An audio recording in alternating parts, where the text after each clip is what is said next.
മക്കളെ ഹെൽമെറ്റ് ഇടണം എന്ന് എത്ര പറഞ്ഞാൽ നിങ്ങൾ പഠിക്കൂല. ഹെൽമെറ്റ് ഇടാത്തതിന്റെ ഭവിഷ്യത്ത് എന്താ നിങ്ങൾ ചിന്തിച്ചിട്ടുണ്ടോ? ഹെൽമെറ്റ് എന്തിനാ ഇടുന്നത്? പോലീസുകാർക്ക് വേണ്ടിയാ? പോലീസുകാർക്ക് വേണ്ടി നിങ്ങൾ ഹെൽമെറ്റ് ഇടണ്ട. പോലീസുകാർ നിങ്ങളെ ഹെൽമെറ്റ് ഇടണം എന്ന് പറഞ്ഞ് നിങ്ങൾ ബാക്കിന് അടക്കം നിങ്ങൾ കാറിനടുത്ത് പിടിച്ച് ഫൈൻ ഇടുന്നത് എന്തിനാ?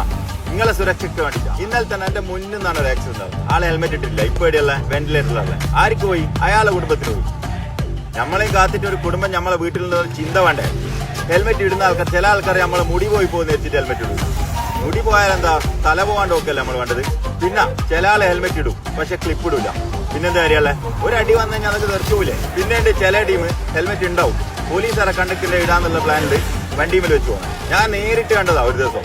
ഹെൽമെറ്റ് ഗ്ലാസ് മേലുണ്ട്, എന്നിട്ട് ആ ഹെൽമെറ്റ് നിലത്ത് വീണുവാണ്ടിരിക്കേണ്ടി റിസ്ക് എടുത്തിട്ട് ഓടിച്ചു. എന്തിനാ ഇത്? അത് വീണുവാണ്ടിരിക്കേണ്ടിച്ചെങ്കിലും എടുത്ത് തലയിൽ വെച്ചൂടെ? ഇതല്ല എത്ര തൊണ്ട കയറിയിട്ട് നിങ്ങളോട് പറഞ്ഞിട്ട് കാര്യമില്ല. ഇത് കേട്ടവനുണ്ടോ ഹെൽമെറ്റ് ഇടാണ്ട് പോകും? മക്കളെ, നമ്മളുണ്ടെങ്കിലേ നമ്മക്ക് ഭാവിയുള്ളൂ. ഓക്കെ.